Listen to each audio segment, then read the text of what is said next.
예, 한국은퇴생활연구소 대표 박영재입니다. 네. 우리가 흔히 100살까지 산다는 얘기 많이 듣지 않습니까? 네. 제가 강의를 많이 하는데요. 강의 장소에서 물어봐요. 자, 실제 주변에 친척 가운데서 100세 사신 분이 계십니까? 라고 거의 물어보면 없죠. 많지가 않아요. 네. 지금 현재 우리나라 국민이 인구수가 5,200만 명이 조금 넘거든요. 그렇죠. 네. 이분들 가운데서 100세 넘으신 분들이 몇 분이나 되는 줄 아세요? 한 1,000명? 넘습니다. 아, 1,000명이 넘어요. 맞네. 한 8,800분 정도. 만분 가까이 되시는군요. 예, 예. 네. 문제가 뭔가 하면은요. 제가 뵙는 예비 은퇴자들 또는 퇴직자들의 절반 이상이 8,800분 안에 들어가게 생긴 거예요. 근데 문제는 뭔가 하면은 내가 그 일을 겪어야 되는데 겪어본 선배들이 없다라는 이야기입니다. 그렇죠. 그럼 어떻게 우리가 그것을 준비해야 되는가? 음흠. 이것에 대한 말씀을 같이 나누고 있습니다. 네. 우리가 보통 이제 은퇴를 하게 되면 한 서너 가지, 너댓 가지 중요한 게 있어야 된다. 요거는 있어야 은퇴 생활을 잘할 수 있다. 뭐 저도 내 나름대로 저도 은퇴 준비를 하고 있는 사람이기 때문에 1번째는 건강이에요. 아프면 끝이다. 두 번째 돈, 세 번째 가족 관계, 네 번째쯤 되면 친구. 뭐 이렇게 저는 생각을 하거든요. 네. 어떠세요? 전문가 입장에서 볼 때? 그 핵심 말씀하셨고요. 네. 거기에 일과 관련된 부분들. 은퇴했는데 뭘 또 일을 해야 돼요? 근데 지금도 일에 대한 개념을 좀 바꿔줘야 되는데 이 네. 일에 대한 것이 경제적인 부분들도 있지만은 내 어떤 역할에 대한 부분이 될 수도 있어요. 그렇겠다. 예. 네, 네. 그래서 일에 대한 부분과 더불어가지고 또 놀아줘야 될 거 아닙니까? 누구랑요? 어쨌든 간에 자기가 놀아줘야 혼자 놀건 같이 놀건. 내가 나를 위해서 놀아야 된다. 예, 예, 취미 활동. 그래서 그러네. 네. 건강, 돈, 사회적 관계, 일, 여가 5가지가 일하고 여가. 예, 거기에 대한 일은 지금 우리가 살듯이 하는 일과는 조금 다른 개념이겠네요. 그렇습니다. 그러니까 예를 들어서 단기도 있어요, 또 이것도. 내 네. 경력에 대한 부분들로 네. 가는데 처음에는 내가 했던 일과 관련돼서 돈과 관련된 쪽 경제적인 부분이 좀 들어가주면 좋고 음흠. 그러고 난 다음에 내가 나이가 70 넘었을 때 돈 돌아오면 웃어지는 거거든요. 그렇죠. 예. 그때는 즐기는 여가 활동으로 슬슬 거리로 접근해 나가야 되는데 이것도 그냥은 안 나와요. 내가 놀아본 곳에서 좀 더 들어가 주던가 내가 좋아하는 것을 가지고 이것을 내 일로 만들던가 네. 하여튼 이것도 전략이 필요합니다. 준비를 해야 되는군요. 그럼요. 네. 그러면 이제 사람들은 이런 사람 만났을 거예요. 은퇴하신 분들. 예. 그분들이 좀 더 나이 들고 난 다음에 그때 그거 했으면 좋았을 거라고 후회하는 점들을 많이 얘기하실 텐데 어떤 게 제일 많았나요? 일만 하다 보니까는 나이가 들어버렸다는 얘기죠. 그렇죠. 그러니까 일 말고는 할 줄 아는 게 없는 거예요. 우리나라 그 시니어들의 여가 활동 1위가 뭔 줄 아십니까? 영화 보고 뭐 TV 시청이에요. TV 시청에 예. 안타까운 것은 네. 이것은 시니어뿐이 아니라 전 국민 여가 활동 1위가 TV 시청이에요. 놀 줄을 모른다는 겁니다. 왜? 일만 해왔기 때문에. 그렇구나. 그러니까 이제 앞으로 우리가 내가 뭐하고 놀 것인가라는 고민도 아주 신중하게 해줘야 그러니까 돼요. 노는 것도 배워야 놀아요. 그럼요. 예. 그럼요. 그다음 또 하나는 돈 얘기하면 연금이죠. 내가 그때 조금만 더 일찍 연금을 가입했으면 내가 받는 돈이 이렇게 됐을 텐데. 아이러니하게도요. 제가 이 은행 PB님들한테 은퇴 설계에 대한 그 강의를 하는데 거기서 제가 이런 말씀을 드려요. 종신보험 상품 같은 경우에는 보험금 받는 사람들을 여럿을 봅니다. 중간에 사고로 돌아가시는 분들 꽤 계시니까. 그렇죠. 그래도 사망보험 자녀한테 내려가던데요. 예? 자녀한테 사망보험이 내려가. 그러니까 사망보험을 받게 되니까는 네. 본래 역할을 하게 돼요. 그런데 노후 준비를 하는데 노후 생활을 딱 됐는데 연금을 가지고 준비한 국민연금 말고요. 네. 개인- 개인 액수가 작으니까. 예, 네. 개인 연금을 가지고 노후 생활을 준비한 분들은 거의 없어요. 우리 세대는 거의 없어요. 거의 없어요. 네. 제가 원장님 포함해가지고 지금 3분째 봤거든요. 연금을 가지고 노후 준비가 도움이 됐다라고 하시는 분들. 그 정도밖에 없어요? 3분인데 3분 봤는데 그 중에서 2분이 어떤 분들인가 하면은 한 분은 은행 PB, 또 한 분은 그 보험회사 관리직 직원. 이게 왜 그렇게 됐냐면은 두 분 다 회사에서 캠페인 걸려가지고 억지로 가입해서 이제까지 왔는데 이게 도움이 되더라는 거예요. 나도 내 후배가 부탁해서 억지로 떨어지고 자발적인 건 없어요. 없어요. 이제까지. 있는지도 몰라요. 네. 그런데 앞으로 우리가 살아가면서 나이 그 50세, 90세, 100세 살아가면서 도움이 되는 것은 이런 연금 상품인 것이거든요. 맞아요. 예. 그래서 뒤늦게 가입을 하려고 보면은 이 내는 기간이 짧으니까는 자가 마땅치가 않아. 네, 맞아요. 예, 하여튼 그런 것 때문에 진작 내가 연금과 관련된 것을 해놨어야 돼. 그러면 이 은퇴 준비를 강의를 60이 들어야 될 게 아니라 40이 들어야 되겠는데. 당연하죠. 그렇잖아요. 당연하죠. 말씀대로 하실 것 예. 같으면 그 말이 맞잖아요. 맞습니다. 그래서 일부 기업에서는 이런 것에 대한 것을 40세부터 은퇴 설계 개념이 아니라 생애 설계 개념으로 해서 40대, 50대, 60대 이렇게 가기도 합니다. 그게 맞겠네요. 그게 맞는 거예요.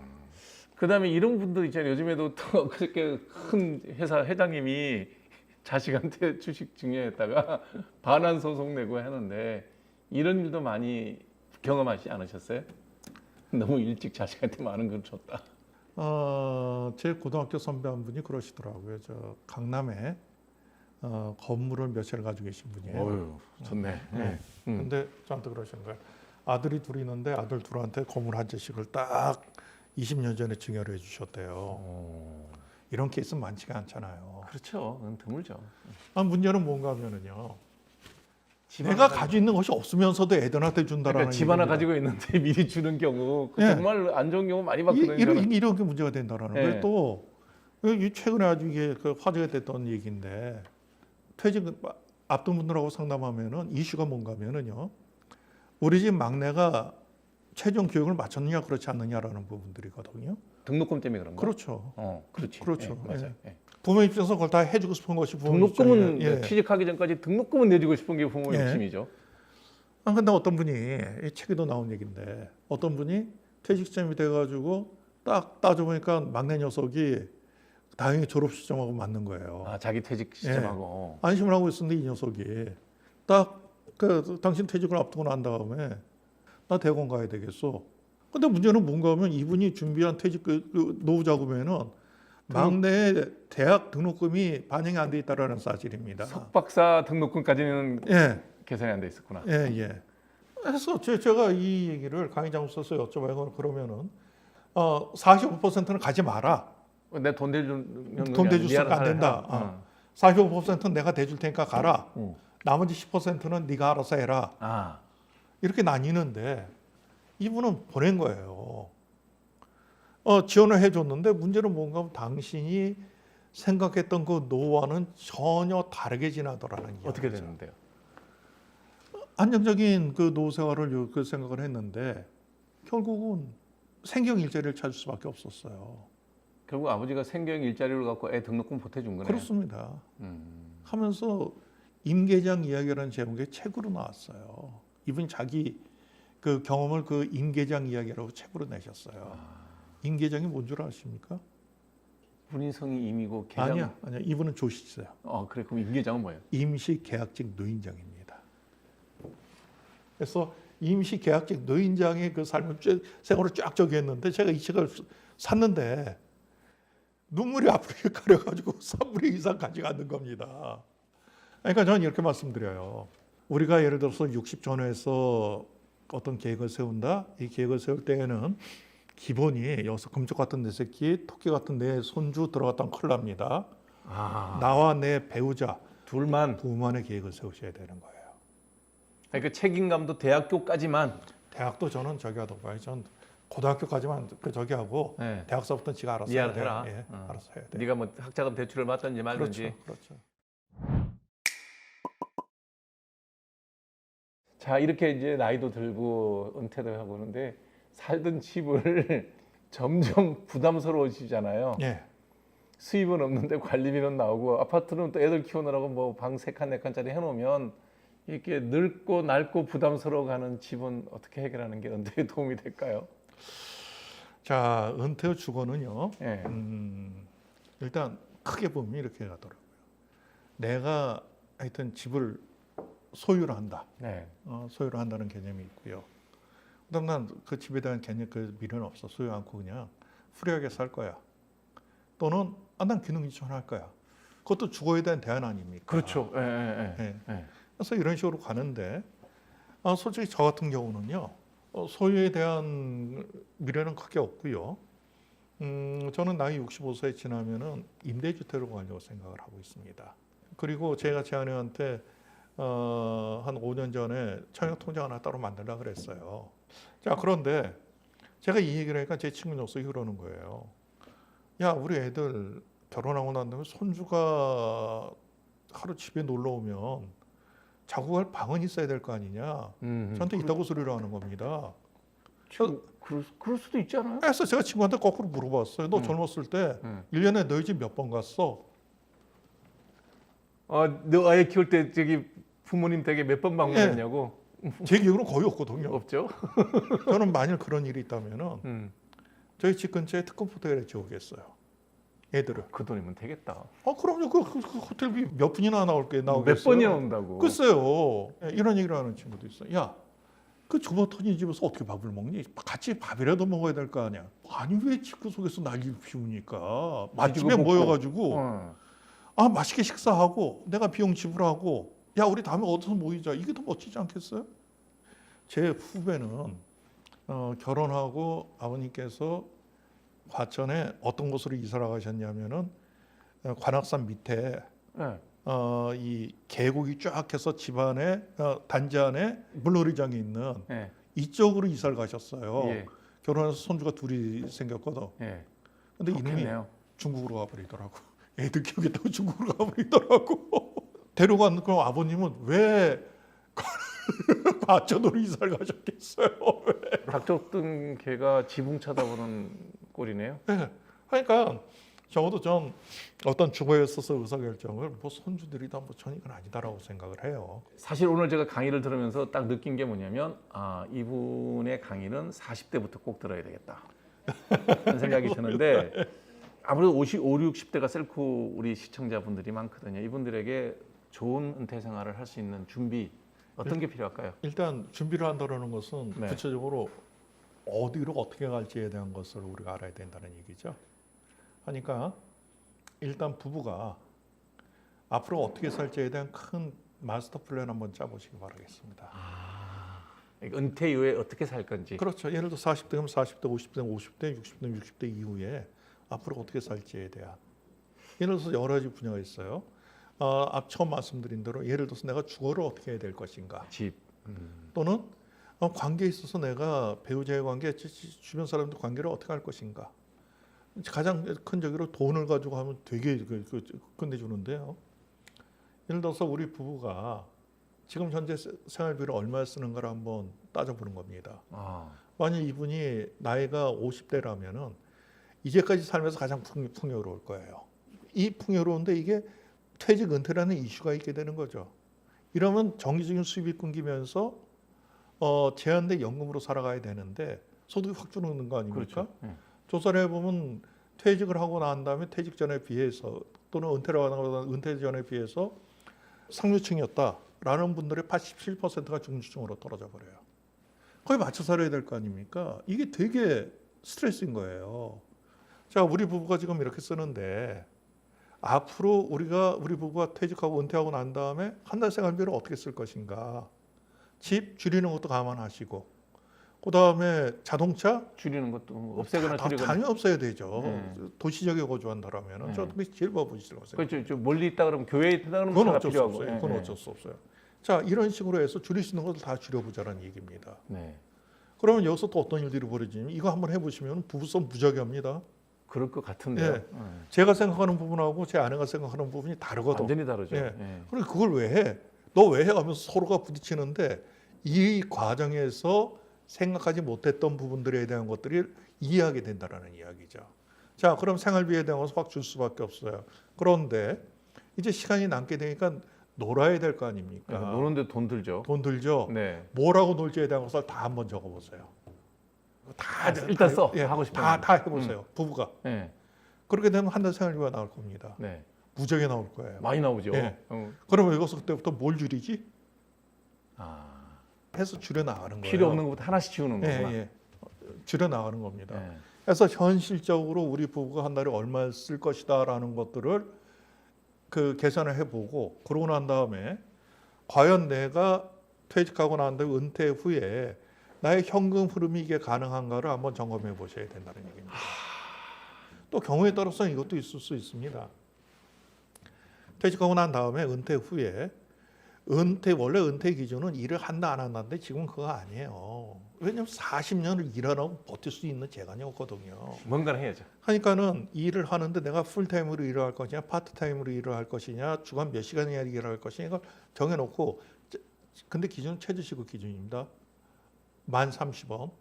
최저시급 기준으로 딱 계산을 해보고 자 해놓고 난 다음에 내 연금 뭐 임대 수입 뭐 다 해놓고 과연 우리 부부가 생각했던 것과 맞느냐 맞지 않느냐 맞으면 땡큐고 안 맞으면 또 줄여야 되겠네요. 더 줄이거나 줄이기 싫다라면은 일을 늘리거나. 그렇죠. 은퇴 시점을 뒤로 늦춰야 된다는 얘기죠. 네. 그래서 이런 구체적인 계획을 세우시는데 말씀드린 대로 돈을 가지고 이 계획을 세우면 이거 아주 현실적인 계획이 됩니다. 돈을 놓고 얘기해야 되는군요. 그렇죠. 네. 그러니까 아주 구체적으로 나오는데 네. 꼭 한번 부부의 계획을 한번 세워보시기 바라겠습니다. 네.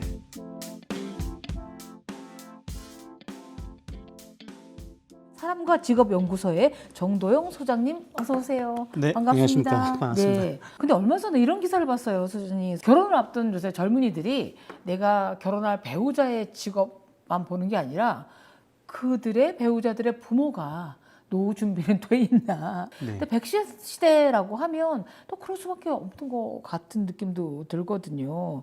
노후 준비할 때 반드시 갖춰야 될 세 가지가 있다면 어떻게 규정을 하시겠습니까? 보통 이건 대부분의 사람들이 동의를 하실 건데 네. 기본적으로 우리가 제일 많이 나온 얘기가 돈, 네. 그리고 건강, 네. 관계 이 세 가지인 것 같습니다. 그렇죠. 이건 뭐 구구절절 설명을 안 드려도 될 것 같은데 네. 다만 여기서 이제 돈의 문제는 결국 일의 문제하고도 같이 연결될 수밖에 그렇죠. 없어서 이 부분 역시 신경을 좀 쓸 수밖에 없다는 말씀을 드릴 수 있을 것 같습니다. 네. 근데 이제 가장 현실적으로는 노후에 얼마 정도의 돈이 있으면 그래서 내가 궁상 떨지 않고 살 수 있을까라는 거 많이 하는데 한 5억이라고 치면 이런 게 많이 화두가 됐단 말이에요. 네네. 근데 이것도요 너무 많이 의견들이 분분해요. 5억이 어딨어 세상에 이런 사람도 있고 5억 갖고 택도 없다 뭐 이런 분들도 있고요. 기준이 있습니까? 어느 정도 이 정도는 있어야 된다라는 게 2025년에? 일단 제가 먼저 한번 여쭤보면 실례지만 네. 혹시 유 작가님 주변에서는 네. 얼마 정도 있어야 된다고 얘기하시던가요? 제 친구들의 보통 사람, 경우에 그러니까 친구분들 중에 좀 덜 유명하신 분들을 기준으로 하면 근데 그런 사람들도 한 10억을 예산을 해요. 그죠?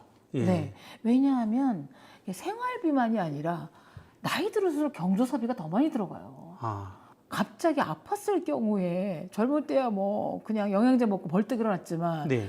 이제는 뭐 수술도 할 수도 있는 거고 그 정도는 좀 돼야 손 벌리지 않고 존엄성을 지키며 살 수 있지 않을까라고 말하는 지인들이 있었어요. 네.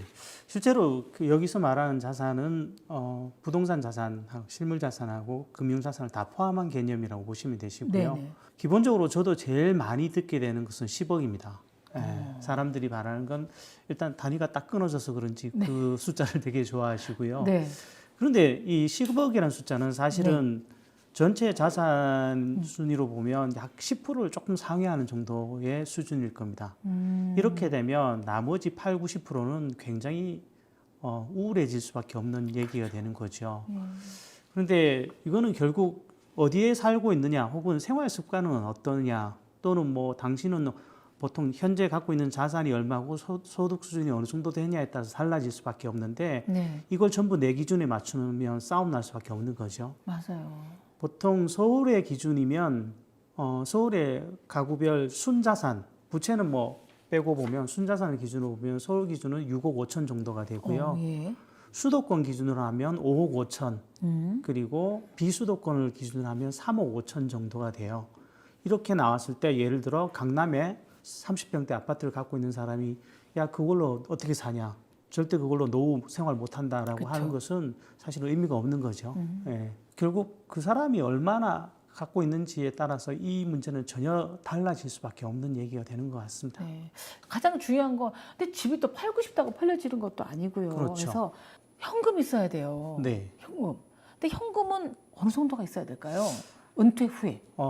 현금은 이것 역시 지역에 따라서 좀 나누어지고 네네. 또 사실 연령에 따라서 다른데요. 네.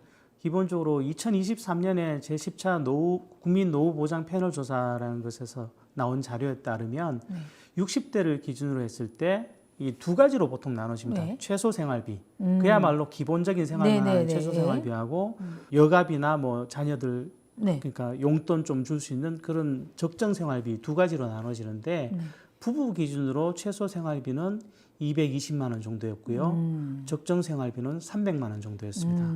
이게 이제 서울을 기준으로 했을 때는 좀 더 올라가죠. 부부의 최소 기준은 한 250 그리고 적정 생활비는 340 정도로 가는데 이게 한 2년 정도 전의 자료였으니까 지금 물가 오른 것을 감안하면 서울의 어떤 부부 기준 적정 생활비는 이제 350만 원 정도는 넘어섰다라고 봐야 할 것 같습니다. 그러니까 우리가 감각적으로 조금 혼란이 될 수밖에 없는 게 나 빼고는 다 잘 사는 것 같이 보이거든요. 맞아요. 맞아요. 네. 근데 저는 사실 굉장히 어려우신 분들도 네. 많이 뵙고 상담을 하기도 하고 정말 부유하신 분들도 상담을 하게 되는데 차이가 되게 심합니다. 예. 그리고 대체로 아주 부유하신 분들은 그렇게 많지는 않다라는 거죠. 근데 저는 정년퇴직을 했습니다. 네. 정년퇴직을 하기 전과 한 후에 갑자기 생활 규모가 줄여지지가 않아요. 사실은. 맞죠? 네, 네. 이제 정규적으로 나와도 월급은 사라졌으나 이제 그게 사라졌다 하더라도 그래도 계속 기본 생활비는 나가야 되는 거고요. 정말 늘 손 벌리지 않고 따박따박 들어올 현금이 있었으면 좋겠다. 그런 거 많이 생각을 하거든요. 일단 제일 좋은 건 이제 기본적으로 저희들이 뭐 자산 얘기는 앞에 잠깐 했지만 자산보다 사실 노후 생활에서 정말 중요한 거는 내가 특정한 시점에 필요로 하는 현금 흐름을 그때 얼마를 만들어낼 수 있느냐가 관건이거든요. 네. 보통 이거는 세 가지로 구성을 많이 합니다. 아, 예. 우리가 노후의 소득이라는 것을 예측해 볼 수 있는 거는 결국 첫 번째가 연금 소득이고요. 네. 두 번째가 근로소득이고 세 번째가 투자소득입니다. 네. 이 세 가지 소득의 합계가 예를 들면 특정 시점, 그러니까 내가 65세 때 내가 한 400 정도가 필요한데 그 정도를 만들어낼 수 있느냐? 이게 관건이 되는 거죠. 네. 다만 여기서 제가 좀 당부드리고 싶은 거는 사실 투자는 요즘 시대 같으면 분명히 필요한 것은 사실입니다만은 내가 잘 모르는데 이때까지 투자하고 담 쌓고 살았는데 이제 정년퇴직하고 시간 남고 돈 좀 여유 있다고 바로 그걸로 주식 투자 들어가시는 건 저는 별로 권하고 싶지는 않거든요. 네. 잘 모르시면 투자소득은 접으셔도 됩니다. 네. 그 대신 연금소득하고 근로소득은 내가 할 수 있는 한 굉장히 준비를 좀 철저히 하셔야 되고 굉장히 길게 끌고 가셔야 되는 부분이 좀 있다라는 것이죠. 이제 근로도 하고 싶죠. 네. 근로도 하고 싶으나 이거 역시 플랜을 좀 짜야죠. 아, 이게 정말로 그런 질문들을 되게 많이 받는데 네. 우리나라 중장년층을 대상으로 볼 때 제일 아쉬운 게 뭐냐라는 질문을 좀 많이 받을 때가 있어요. 네. 저는 뭐 대놓고 말씀드리는 건 한 가지입니다. 너무들 대책 없이 나오신다고. 맞아. 그런 표현을 좀 제가 쓸 때가 있는데 발등에 불이 떨어지면 어떻게 움직여야지 생각하는 것과 실제 발등에 불 떨어질 때 내 움직임은 완전히 다를 수밖에 없는 그럼요. 거죠. 근데 그것처럼 나가면 좀 힘들 텐데라고 생각하는 것과 실제로 아무 대책 없이 나와서 맞이하게 되는 현실은 굉장히 차이가 많이 납니다. 네. 그래서 이런 부분에 대해서 준비 없이 나오면 굉장히 당황하시게 되고 이런 것들이 노후에 대한 어떤 두려움이 더 증폭되는 원인이 되는 거죠. 근데 소장님 요새 보면 꼭 5060이 아니라 하더라도 뭐 네. 3040들도 열심히 막 적금도 들고 돈 뭐 월급 해갖고 돈 모아서 은행에도 넣고 고배당 뭐 이런 데도 넣어놓고 그래갖고 이제 파이어족이라고 그러죠. 파이어 뭐 이렇게 사는 사람들도 많습니다. 근데 저는 굉장히 이렇게 소극적인 사람이라서 그런지 그런데 재미있나? 의미가 있을까? 그게 고배당이 영원할까? 이런 약간 그런 의구심도 들거든요. 네. 일단 제가 본 파이어족들은 네. 대부분 퇴직 이후에 네. 자기 하고 싶은 일을 하면서 살지 아무것도 안 하고 살진 않습니다. 그리고 그것들로 또 다른 어떤 수입 루트를 만드는 경우를 많이 봤지 네. 정말 아무것도 안 하고 살면 거의 대부분 폐인되거든요. 그렇죠. 사람들은 네. 행복을 얘기할 때 네. 자신들에게 없는 것을 많이 추구하긴 합니다. 근데 내가 만약에 직장에 얽매여서 개인의 시간이 없을 때는 그 자유시간이라는 게 굉장히 중요한 건데 갑자기 자유시간만 왕창 많아지면 그게 그렇게 행복한 요인이 안 되더라고요. 맞아요. 네. 예. 제가 가장 인상적이었던 퇴직자 중에 한 분은 퇴직하시면서 저한테 오셔서 하신 말씀이 소장님 저는 이제 노는 날이 없어졌어요 라고 하시더라고요. 계속 노는 사람한테는 노는 날이 의미가 없는 거죠. 그래서 파이어족이라는 것은 의무적으로 하던 일에서 내가 하고 싶은 일로 옮겨갈 수 있는 좋은 수단이긴 하지만 네. 그것이 일에서 완전한 은퇴를 의미한다라고 보기는 어렵다라는 말씀을 드리고 싶어요. 근데 이제 대부분 은퇴를 하고 나면 영혼을 끌어모아서 사왔던 집 한 채만 남게 되는 경우가 되게 많아요. 네. 근데 이제 주변에서 일단 제 딸부터가 저한테 어머 집 한 채 있잖아. 그거 팔아서 조그만 데로 줄이시고 네. 남은 돈으로 뭐 꼬마 뭐를 하시던 거기 엄마가 꼭대기 옥탑방에 가시던 정작 주변에 보니까 이렇게 뭐 이렇게 조그만 연립 같은 거 둬가지고 그 월세 받던 친구들도 이분들이 안 나가는 경우도 있고 경기가 그래서 너무 나빠져가지고 월세도 안 들어온다는 수도 많고 은퇴와 더불어 저의 유일한 동아줄인 이 집 한 채를 어떻게 활용해야 되는 거예요? 일단 그 우리나라 분들이 네. 이제 일본하고 비교해도 좀 그런 차이가 있는데요. 금융 자산이 되게 부족해요. 특히 우리나라는 거의 자산의 한 80% 이상이 부동산에 묶여 있는 경우가 많아요. 중장년층의 경우에는. 근데 이걸 빼고 나면 사실상 아까 제가 서울 기준으로 6억 5천이라고 했는데 뭐 그중에 한 80%를 빼고 나면 1억 좀 넘는 돈 정도만 금융자산으로 쥐고 있게 된다라는 건데 이렇게 되면 대부분 쫓기게 되는 거죠. 그래서 뭐 안전한 노후를 생각하신다라면 저는 이 부동산을 잘 활용하시는 것이 꼭 필요한 조치라고 보여집니다. 아 그래요? 다만 이걸 막는 게 네. 그 상속에 대한 어떤 욕구 그리고 여전히 집 한 채는 마지막까지 아무 제약 없이 내가 온전히 갖고 가고 싶은 바람 뭐 이런 것들이 있다 보니까 어려움은 겪으실 수 있는데 네. 분명한 것은 좀 더 편안한 미래를 생각하신다면 부동산 자산의 활용 같은 것들은 한번 충분히 고민을 좀 해보실 필요가 있을 것 같습니다. 사실은 그래 내가 죽어도 집 한 채는 줄 수 있겠지라는 일말의 위안감을 갖고 있는데 네, 근데 제가 마음이나 행동이 움직여야지 집이 움직일 수 있는 건 아니잖아요. 그렇죠.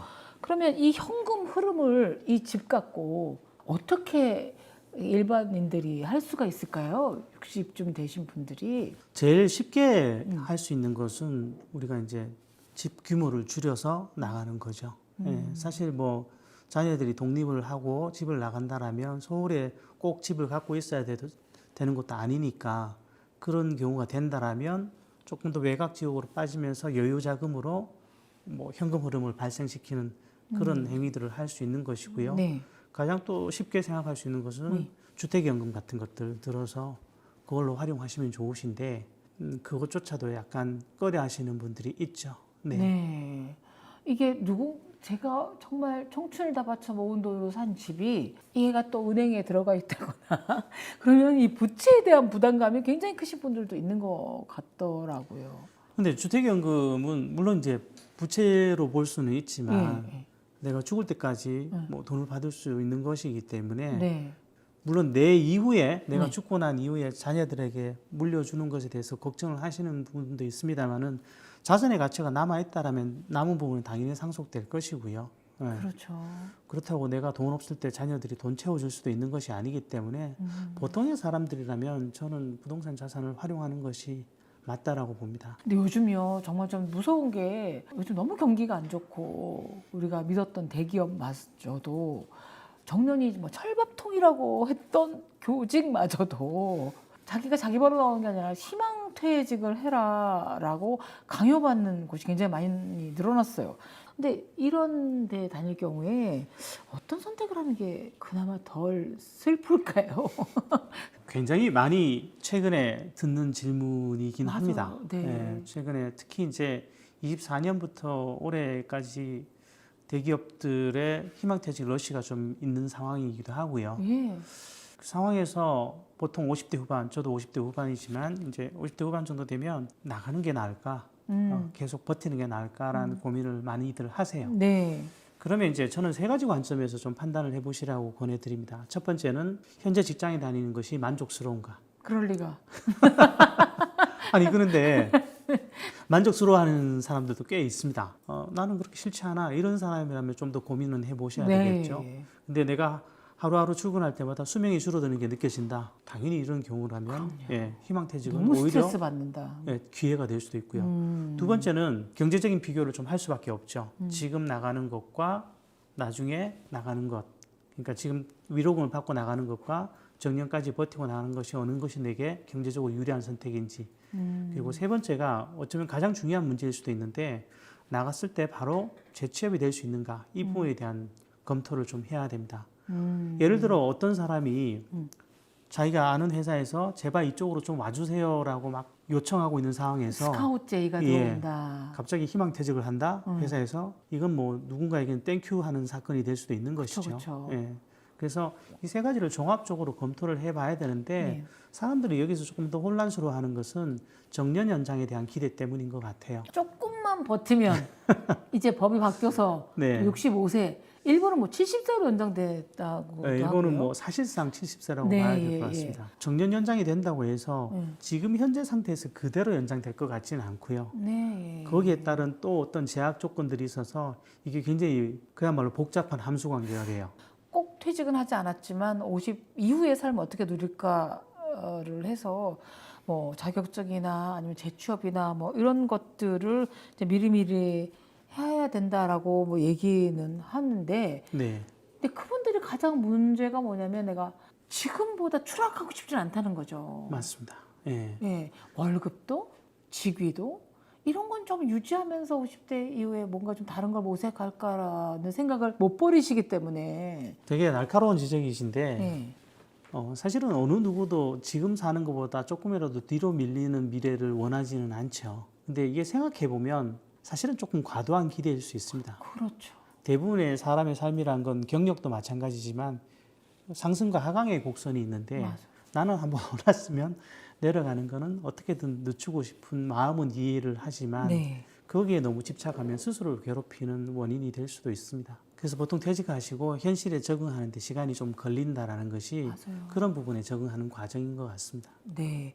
그리고 이제 많은 분들이 자격증 따야 돼. 네. 이거 아주 필수 생존 무기야라고 말씀들을 많이 하시더라고요. 자격증의 세계가 뜻밖의 굉장히 다양하더군요. 네, 되게 복잡하죠. 네. 5060이 됐을 때 우리가 계속 이끌어갈 수 있는 유용한 자격증이 어떤 게 있을까요? 일단 제가 이 질문에 대해서 늘 고민이 많은데 네. 이 어떤 느낌인가 하면 네. 부자 되려면 어떻게 해야 돼요? 이런 거랑 비슷한 질문인 것 같아요. 부자 되고 싶거든요. 일단 개인이 빠져 있어서 이 질문에는 맞아. 정확한 대답을 드리기가 어려워요. 네. 우리나라 자격증 시장이 좀 복잡해진 거는 네. 예. 이게 이제 국가 자격과 민간 자격증 체계로 나눠져 있는데 네. 이 숫자를 합치면 거의 6만 개 가까이 돼요. 6만 개나 돼요? 네, 너무 많죠. 네. 그러니까 민간 자격증이 2025년 4월 말 기준으로 5만 8천 개가 넘고요. 예. 국가 자격증이 지금 790여 개 정도 선에서 왔다 갔다 해요. 아. 그러니까 이거 다 합치면 한 5만 9천 개 이 정도 오. 가까이 가는 건데 예. 문제는 이 자격증들이 워낙 복잡하고 이러다 보니까 개인들은 이 자격증을 딸 때 이게 국가 자격증인지 민간 자격증인지 그것도 구분 못하고 그렇죠, 그렇죠. 그리고 그 주체들이 이거 다 좋은 거예요. 왜냐하면 자격증을 만든 주체들은 전부 이걸 소개할 때 유망 자격증이라고 그렇죠. 소개할 수밖에 없거든요. 그러면 이게 뭐 취업에 도움이 되겠지 뭐 이렇게 했다가 실제로 네. 따보니까 네. 아무것도 도움이 안 되는 경우들이 꽤 많이 발생을 하거든요. 네. 모든 민간 자격증이 다 나쁜 것은 아니고 모든 국가 자격증이 다 도움이 되는 것도 아니지만 네. 그럼에도 불구하고 내 상황에 맞춰서 이게 도움이 되는지 안 되는지에 대한 충분한 점검이 좀 필요한데 이 부분을 소홀히 하시고 시간과 돈을 들이셔서 땄는데 아무 도움이 안 되더라 이런 분들이 꽤 계시죠. 제가 보통 자격증 얘기를 할 때 두 가지 관점에서 얘기를 많이 네. 드리거든요. 자격증을 선택할 때 첫 번째는 내가 목적이 재취업이면 시장에 수요가 있는가. 예, 쉽게 말해서 구인 네. 공고가 많이 나오는가를 네, 살펴보는 거죠. 예. 뭐 기술 자격증 이런 것도 그렇죠. 필요하죠. 이건 이제 취업 포털 사이트 같은데 한번 자격증을 넣어보시면 바로 나오는데 다만 워낙 유사한 이름의 자격증이 많다 보니까 이것도 조금 더 정밀하게 살펴보긴 하셔야 돼요. 네. 그리고 두 번째는 그 자격증이 나랑 맞는지도 되게 중요하죠. 몫이 중요하죠. 예를 들면 내가 평생 사무직으로 살아온 사람이 취업이 잘 된다고 해서 기술직 자격증을 도전해 보실 수는 있겠으나 사실 그게 안 맞는 경우도 꽤 생길 수 있거든요. 예. 그런 경우라면 사실 이거는 길게 가는 건 어려워요. 자격증을 따는 것은 우리 뭐 내 경력이나 이력서에 쓸 게 아니라 나도 도움되고 내가 하는 분야에서 좀 도움이 될 거를 신중하게 한번 생각해 보셔야 될 것 같아요. 네, 자격증은 똑같은 조건에서는 무조건 내게 조금 어떤 메리트를 준다라고 봐야 되겠죠. 네. 취업에 있어서. 네. 똑같은 조건이면 자격증 있는 사람을 마다할 이유는 없으니까요. 네. 근데 수많은 분들이 오해하고 계시는 게 그 자격증을 땄는데 제가 이렇게 자격증 관련 영상 찍으면 대부분 댓글에 그런 게 달려요. 네가 말한 그거 나 다 갖고 있는데 놀고 있다. 그러면 사실 저도 당황스럽긴 한데 근데 이건 한 가지 오해하고 계신 거죠. 네. 자격증이 바로 취업을 의미하는 건 아니에요. 그럼요. 자격증은 우대 사항일 뿐이고 그 구직 과정이란 그 산을 넘어가야 되는데 그 부분에서 좀 걸리신 건데 그 부분을 따면은 당연히 취업돼야 되는 것처럼 말씀하시면 사실은 그건 좀 오해가 있으신 거죠. 맞아요, 맞아요. 그렇지만 되게 사무직종에서 늘 서류 작업만 하시던 분들은 직장 생활 하시면서 자격증 도전하기 좀 어렵기도 하고 어렵죠. 퇴직 네. 이후에는 가뜩이나 머리도 굽고 손도 무뎌졌는데 그런 자격증 도전하기 어려울 텐데 이런 분들은 어떤 일자리를 좀 대비해야 될까요? 저는 사무직 퇴직자든 누구든 제일 중요한 것은 중장년에게 제일 중요한 것은 도대체 당신이 하고 싶은 일이 뭡니까? 라는 질문에 답할 수 있어야 된다고 생각을 합니다. 중장년 상담을 하다 보면 제일 어려운 케이스가 본인의 욕구를 못 읽으세요. 맞아. 뭘 하고 싶은지를 모르겠는 거예요. 네, 이렇게 되면 시간이 오래 걸릴 수밖에 없거든요. 네. 그래서 제일 좋은 것은 뭘 하고 싶은지 먼저 확인해 보는 것이고요. 만약에 그게 계속 안 잡히면 할 수 있는 것부터 시작하시는 게 맞습니다.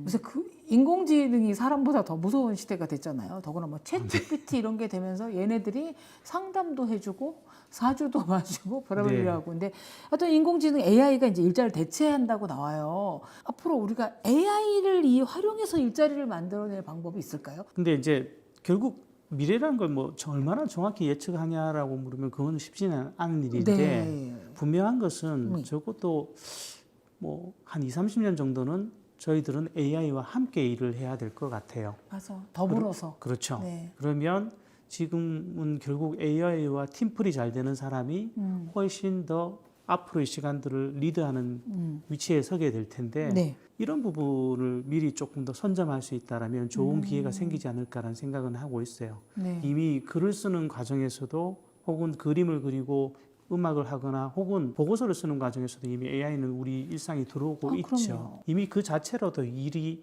이전에 우리가 알던 일과는 다른 것일 수도 있습니다. 그리고 또 한편으로는 그 전문가가 어쩌면 그래서 더 필요한 시대일 수도 있을 것 같습니다. AI가 만들어내는 정보에는 여전히 약간의 그 간극이 좀 있습니다. 있죠. 현실과는. 네. 그런 것들을 구별해 내려면 사실은 전문가가 그때 더 필요하다라는 것이죠. 최근에 그 청년들의 자기소개서를 한번 네. 좀 본 적이 있는데 몇 년 전에 비해서 글들이 엄청나게 좋아졌어요. 근데 조금 뭐가 아쉬운 문제냐면 기억에 남는 임팩트가 없어요. 글은 좋아졌는데 개인들이 안 보인다라는 거죠. 미사려고만 난무하게 되는. 그러니까 작가시니까 그런 건 오히려 훨씬 잘 보실 것 같은데 그게 이제 AI의 어떤 약점이 아닐까 싶습니다. 5060에서 새로 내 일을 구한다면 기준이 좀 달라져야 될 것 같거든요. 맞습니다. 20, 30대의 첫 네네. 직장이나 일이 아니라 이제 다 좀 체력도 떨어지고 경험은 쌓였지만 그래도 뭔가 또 새로운 일에 도전한다면 그때는 어떤 걸 기준으로 일자리나 뭐 일을 택해야 될까요? 저는 사실은 일자리를 권할 때 기준은 되게 좀 심플한 편입니다. 예를 들면 경제적으로 여유가 있으신 분들은 하고 싶은 거 하십시오. 그럽니다. 예. 그리고 부럽네요. 경제적으로 만약에 내가 좀 자유롭지 못하고 여전히 돈을 많이 벌어야 되는 분이라면 당신이 지금 갖고 있는 것 중에서 가장 시장 가치가 높은 일을 하라는 표현을 많이 시장 씁니다. 가치. 많이 씁니다. 예. 네. 그 부분은 결국 현실적인 문제를 외면할 수 없는 성인들이다 보니까 최근에 특히 결혼 같은 것들이 늦어지면서 50대가 돼도 굉장히 책임의 무게가 무거운 분들이 많으세요. 그렇죠. 네. 예. 그래서 그런 부분에 맞춰서 좀 권하는 편이긴 합니다.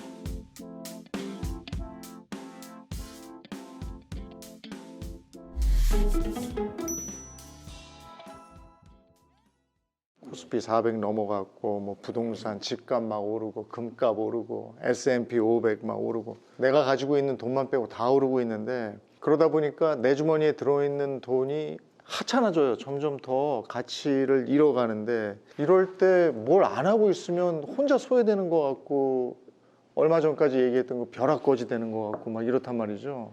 그럼 뭘 해야 됩니까? 뭘 좀 투자를 해야 됩니까? 우리나라가 지금 2022년 전 이 정도하고 지금하고 이제 다른 어떤 큰 변화가 트렌드 변화가 있는데요. 결국 이제 방금 재밌는 말씀을 하셨는데 내가 가지고 있는 돈은 가치가 네. 없어지고 그렇다는 것이죠. 네. 이 디플레이션 시대는 뭐가 왕이겠습니까? 돈이죠. 그렇죠. 네. 현금이죠. 예. 인플레이션 시대는 자산. 그렇죠. 네. 그래서 지금 그 현상이 그대로 일어나는 것입니다. 인플레이션 시대에 장기적으로는 주식이 제일 잘 커버합니다.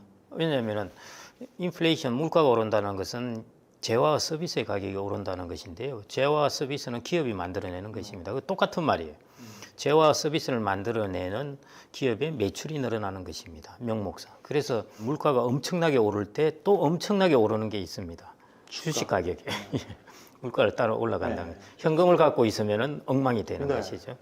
그래서 이게 최근의 트렌드라고 보시면 되겠습니다. 그래서 여기에서 이쪽 트렌드를 탔느냐 아닌 트렌드를 탔느냐 하는 것이 이제 큰 차이고요.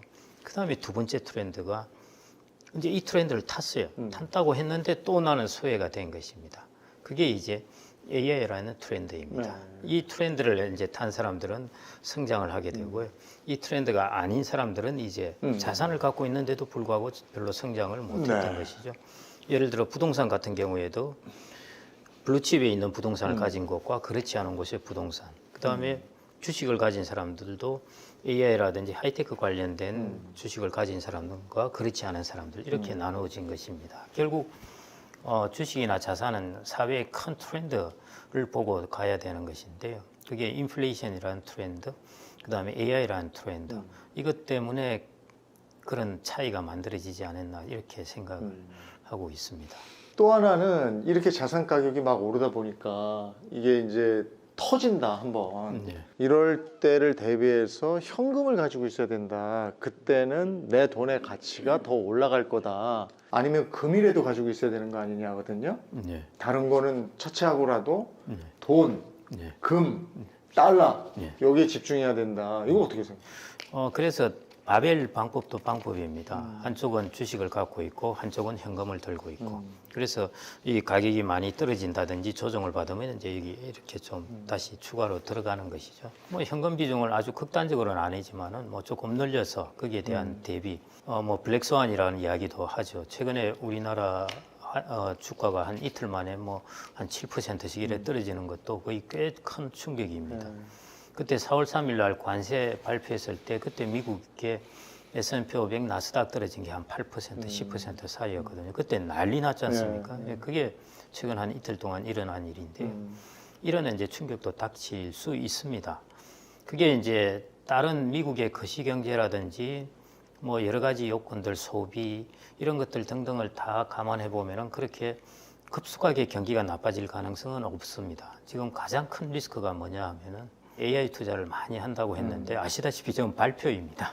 하겠다고 한 것이고요. 이제 실행을 해야죠. 하게 될 텐데 어느 날 AI의 수익성이 별로 없네? 이렇게 하면서 투자 계획을 철회를 한다든지 뭐 이렇게 될 경우에 이제 갑자기 AI에 대한 이제 버블이 확 꺼져버리는 것이죠. 그게 이제 우리가 가질 수 있는 블랙스완의 리스크입니다. 그래서 거기에 대해서 이제 한쪽은 이런 기업을 갖고 있으면서 한쪽은 이제 현금을 좀 갖고 있으면서 이제 대응하는 것도 방법이 아닐까 그렇게 생각이 되고요.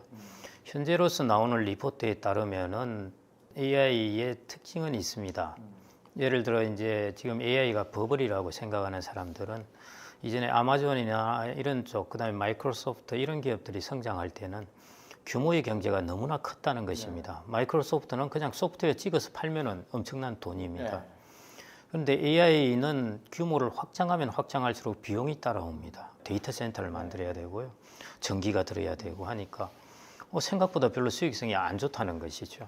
그래서 이 AI의 수익성을 너무 과대평가하지 않는가 하는 이제 그런 반대론자도 있고요. 그다음에 또 한편으로는 AI의 도입률이 기업들이 그렇게 급속하게 빨라지지는 않는다. 두 가지 이유인데 데이터의 보안 문제, 시큐리티 문제가 있고 이거 막 다 했는데 우리 데이터 딴 데 나가버리면 어떡하나 그런 부분. 그다음에 AI를 각각 자기의 기업에 맞게 커스터마이즈를 해야 되는데 이런 것들이 이제 좀 시간들이 걸리는 것이죠. 그래서 그런데 이것은 이제 시간의 문제라고 좀 보고 있고요. 대체적으로 이제 산업이나 사회의 변화는 AI 쪽으로 하여튼 급속하게 움직이고 있는 것 같습니다. 근데 주식을 하실 때도 이제 AI 종목 쪽으로 좀 정리를 하시면 될 것 같은데. AI에 관련된 후방 종목들이 많이 있습니다. 근데 저는 희한한 게요. 이렇게 그동안에 봐도 이렇게 주식, 네. 금, 코인, 부동산 이런 모든 자산이 한꺼번에 이렇게 쫙 올라가는 건 본 적이 없는 것 같아요. 이번엔 이상하게 이게 쫙 올라가서 여기 올라타지 못한 사람들은 기회를 잃은 것 같은 느낌이 들거든요. 이게 그 아주 좋은 관찰이신데요. 이제 기회의 여부를 떠나가지고 왜 대체 이런 일이 일어날까입니다. 사회는 두 가지로 흐르고 있는데요. 첫 번째는 AI라는 트렌드입니다. 그래서 거의 관련되는 이제 주식들이 올랐고요. 그 다음에 뿐만 아니라 기업들의 실적들을 보면은 실적들이 다 좋아졌어요. 우리나라도 그렇고 미국도 그렇고. 그러니까 기업의 실적이 받쳐준다는 것입니다. 그래서 그 흐름이 일단은 이제 주가를 오르게 하는 요인 중에 하나이고요. 거기다 인플레이션도 오고. 그 다음에 이제 한 트렌드가 금입니다. 금의 트렌드는 왜 올라갔느냐 하는 것인데요. 이것은 이제 뭔가 세계가 거시경제적으로 불안정하다는 것입니다. 미국이 기축통화의 패권을 갖고 있다가 이런 부분이 흔들리고 있다는 것이죠. 그래서 한편으로 보면은 AI 트렌드라는 것들이 그리고 기업의 실적도 좋아지면서 쫙 가고 있는데 한편으로는 거시경제적으로 뭔가 삐걱삐걱하고 있다는 것입니다. 미중 무역 마찰도 강하게 일어나고 있죠. 지금 관세율을 저렇게 올린다는데 저게 도대체 세계 무역 구조를 어떻게 변화시킬지. 그리고 미국은 우크라이나 전쟁 때 사실은 미국의 국채, 러시아가 보유하고 있는 국채를 못 팔게 함으로써 그래서 중국이 저렇게 국채를 확 미국 국채를 줄이면서 금을 계속 사대거든요. 그래서 이제 이 이면에는 뭐가 끼어 있느냐 하면은 그게 이제 비트코인하고 다 같이 끼어 있는 부분인데 지금까지 미국이 가지고 있던 이제 기축통화국이라는 것에 도전을 받고 있다는 것이죠. 그 불안정성이 이제 금에 반영되어 있는 것 같고요. 기축통화에서의 신뢰성에 약간 이제 의문을 제기하는 것이죠. 첫째, 계속 통화를 너무 많이 풀었다. 코로나 때 재정을 너무 많이 풀었다. 지금도 재정 적자가 6%씩 뭐 5% 이렇게 하는데 도대체 견딜 수 있을까 미국이 이런 부분에 대한 이제 우려 사항이 반영된 것이 금 가격이라고 보시면 되겠습니다. 그래서 세계 경제의 중요한 이제 중심 코어로서 지금 어떻게 보면은 미국 산업 자체만 보더라도요 하이테크나 AI는 아주 잘 나가고 있는데 그 후에 산업은 뒤처지고 있고 그 다음에 또 하나는 재정 적자가 많이 증가하면서 사실은 경제 체질이 약화되는 부분입니다. 이런 것들이 복합된 것이 한쪽으로는 주가가 오르면서 한쪽으로는 금 가격이 오르는 이런 모습이라고 보시면 되겠고요. 우리나라는 달러에 대해서 지금 계속 이제 3개월, 4개월 동안 이제 쭉 약세로 되어 왔는데 다른 나라들 전체적으로 달러 지수를 보면은 사실은 달러가 쭉 약세가 되어 왔어요. 우리나라는 반대로 가니까 불안해하는 것이죠. 우리나라는 수출에 많이 의존하기 때문에 무역의 불안정성이 생긴 것입니다. 거기다가 관세율 이런 것들이 때문에 이제 올라가게 된 것이니까요. 그게 좀 이제 특이한 모습인데 정확히 보신 대로요. 모두가 문제없이 가는 것이 아니라 한쪽은 신나게 가는데 한쪽이 미국의 재정 적자, 그 다음에 하이테크 산업 이외의 산업들 뭐 이런 것들은 조금 그 발목을 잡을 수 있는 불안정한 요소로 이런 것들이 반영됐다고 보시면 되겠습니다. 그럼 이러한 시기에 내가 뭔가에 투자하고자 한다면 그리고 한 10년, 20년 후까지 내 자손들까지 생각한다면 뭘 어떻게 해야 됩니까? 내 투자 마인드나 태도는 어떻게 돼야 됩니까? 뭐 적립식으로는 자손들까지 생각한다면 또 중간중간 투자를 하실 거지 않습니까? 그러면은 뭐 장기적으로는 저는 S&P 500을 하는 것이 지수에. 제일 나을 것 같고요. 미국은 그래도 절대 강자로 쭉 가는군요. 우리나라보다는 훨 강자겠죠. 이제 또 무언가를 자산을 투자를 해야 된다고 그러고 경제는 성장한다고 그게 더 생각합니다. 안정적이다. 그런 뭐 아시다시피 지금도 다양한 수단을 가지고 있지 않습니까? 산업도 강할 뿐더러 여차하면 위기가 왔을 때 기축 통화라는 것도 갖고 있고, 그다음에 아시다시피 에너지 작업 자족할 수 있죠. 농산물 작업 자족할 수 있죠. 해상 수송로 다 장악하고 있죠. 미국이 망하진 않는 리스크는 훨씬 적은 편이죠. 그다음에 뭐 좋은 땅이 무지무지하게 많잖아요. 미국의 장점은. 그래서 20억 명이 살아도 미국은 된다고 할 정도로 그 정도의 땅입니다. 그러니까 1차 산업도 빵빵하게 잡고 있고 2차 산업도 뭐 조금 약화됐지만 지금 강화시킨다고 하고 있고요. 그다음에 하이테크 잡고 있고 바이오테크 잡고 있고 그렇기 때문에요. 전체적으로 나의 자산을 어디에 둘까 생각해 보시면은 그게 좀 더 안전할 수밖에 없죠. 현찰을 쥐고 있는 건 어때요? 현찰은 항상 어느 정도는 갖고 있어야 됩니다. 왜냐하면 지금 막 모든 것이 급하게 변하고 있는 시기이기 때문에요. 아주 좋게 확 변해버릴 수도 있겠지만 가다가 툭 잠깐 넘어질 수도 있습니다. 그런 때 기회를 활용하려면은 현찰은 항상 어느 정도 조금 갖고 있다가 그럴 때 그 돈을 그쪽으로 좀 넣어서 올인하지 마셔라. 올인은 절대 현찰을 올인은 해가지고 그런 전략으로 돈을 번 사람은 거의 없습니다. 개인의 유동성을 가지고 있어야 된다. 해가지고 투자의 일종의 유동성인데요. 예를 들어 10에서 20% 현찰을 가지고 있다. 이게 꽤 큰 부분입니다. 이것도 큰 부분이고요. 이게 나중에 주가가 혹시 자산 가격이 급락했을 했을 때 이 낮은 가격에 산다는 것이 어마어마한 메리트거든요. 그런 것들이 손해본 부분을 충분히 이제 커버할 수 있고요. 투자를 잘하는 사람들을 보면은 약세장에서를 잘 피해가는 사람 그런 많지 않습니다. 약세장은 두드려 맞아요. 왜냐하면은 주식 가격은 오를 때까지 보자는 심리이기 때문에요. 그냥 가다가 한번 두드려 맞아요. 두드려 맞는데 그런 사람들은 이제 다시 반등할 때 잘 올라갑니다. 더 강하게 올라가는 그런 성향을 가지고 있고요. 잘 못하는 사람들은 이제 반등할 때 12 반등하면 자기는 3 정도 반등하는 거죠. 왜냐하면 떨어졌을 때 팔아버려가지고. 그래서 그런 것들이 이제 현찰을 가지고 있으면은 그런 데 활용할 수 있고요. 현찰을 너무 갖고 있으면은 그거 갖고 있으면서 돈 번 사람은 없습니다. 이렇게 생각하시면 될 텐데 우리가 격투기나 권투를 한다고 할 때 내가 상대방을 때리고 이기려면은 나도 두드려 맞을 수밖에 없습니다. 그래서 자산 시장에 어느 정도 나는 여기 내가 돈을 벌기 위해서는 나도 잔펀치는 맞아야 된다 하는 그런 부분이 있습니다. 안 맞아야 되겠다는 건 현금을 다 빼놓고 있다는 것인데 이걸 이길 수도 없다고 보시면 돼요. 그렇죠. 아무것도 하지 않으면 안 두들겨 맞는 거죠. 김경록 박사님 모시고 요즘에 이제 여러 가지 한국 경제에 대한 얘기 하도 이제 무성한 소문들도 있고 해서 한번 정리해서 여쭤봤고요. 그리고 이런 상황에서 개인은 어떻게 되는가에 대한 부분도 한번 얘기를 나눠봤습니다. 김경록 박사님 고맙습니다. 감사합니다.